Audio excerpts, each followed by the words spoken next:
Festivals are moments of celebration and happiness. It's a time when communities come together, seek blessings, give thanks to the gods and have a good time. India के ज्यादातर festivals colourful और happy होते हैं और उनके बारे में तो हम सब जानते ही हैं।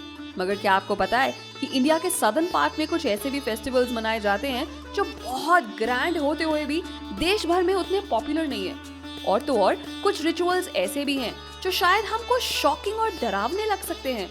तो आज हम आपको लेकर चलेंगे दक्षिण भारत की तरफ और देखेंगे कुछ ऐसे ही अद्भुत और चौंका देने वाले festivals and rituals.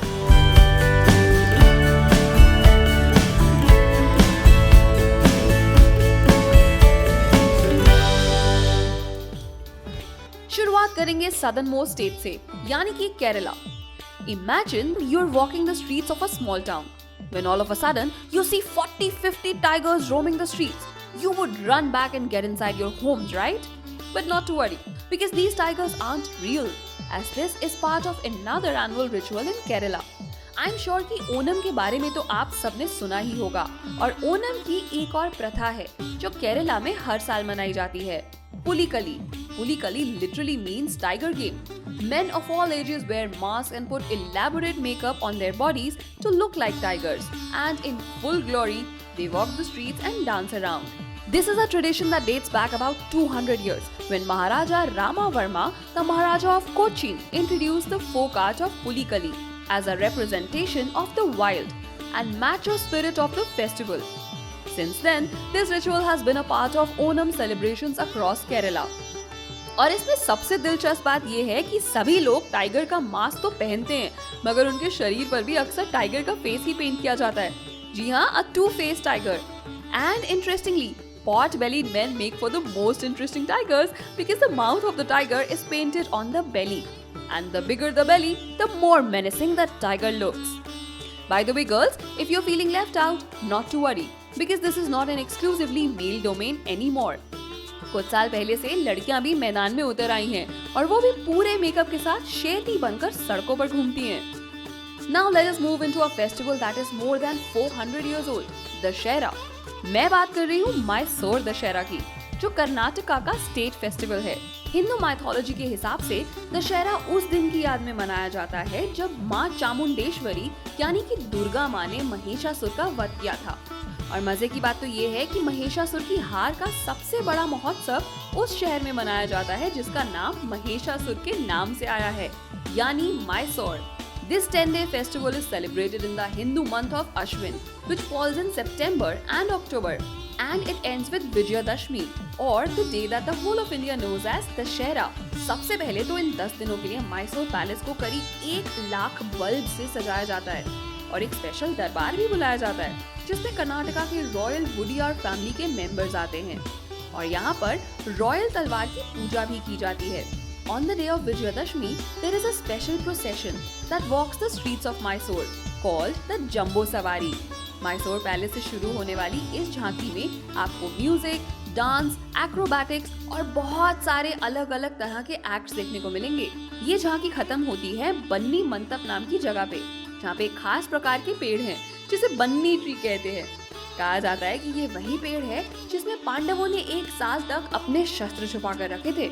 All in all, this is Karnataka's version of Diwali, Republic Day and Durga Puja all rolled in one. अब कर्नाटका से आते हैं पड़ोसी स्टेट तमिलनाडु की तरफ और देखते हैं एक ऐसा फेस्टिवल जहाँ परंपरा भी है और खतरा भी। मगर तमिलनाडु में 2300 इयर्स यानी 2300 सालों से चलता आ रहा है इस फेस्टिव स्पोर्ट को आप शायद ही जानते होंगे। मैं बात कर रही हूँ जल्लीकट्टू की। आमतौर पे ये स्पोर्ट पोंगल के समय खेला जाता है। A bull is released into a lane that is heavily barricaded on both sides, and hundreds of people watch as one by one the participants try to get close to the bull and hold on to the hump for 30 seconds or across a distance of 15 meters. The first person to be able to do so is declared the winner. The name Jallikattu comes from the original term used for this sport, Sallikattu. Sali meaning coins and Kattu meaning package.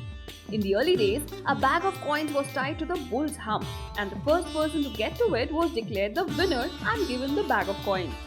अब game के बारे में सुन के ये तो साफ पता चलता ही है कि ये खेल खतरनाक है। कर्नाटका के एक फेस्टिवल में आदमी एक दूसरे पर आग बरसाते हैं। जी हाँ, आग. Agni Keli, which literally translates to fireplace, is a festival held in honor of Ma Durga, the goddess of war. It is believed that such wild and adventurous rituals will please her. This ritual begins with a bath of the river bank, after which the devotees are divided into two teams and they stand at about 30 meters distance. From here, the team members start throwing burning palm fronds at each other as referees watch the proceedings. Each participant gets 5 throws, and to avoid any major mishap, first aid in the form of holy water is always on standby. Referees का काम होता है score update करना और ये देखना कि किसी पर्टिकुलर आदमी को टारगेट न किया जाए. 15 मिनट के इस गेम के बाद सारे डिवोटीज दुर्गा माता के मंदिर के बाहर पहुंचकर एक बार फिर 5 मिनट का एक गेम खेलते हैं. उसके बाद सब मिलकर दुर्गा माँ का आशीर्वाद लेते हैं. As dangerous as it may sound, the idea behind this ritual is not to hurt the other person, but only to take part in a game that may please the goddess. Southern India के festivals के समंदर में से ये थे कुछ दिलचस्प त्योहार के मोती जो डिवोटीज के लिए तो बहुत इम्पोर्टेंट हैं, मगर हमें चौंका देते हैं.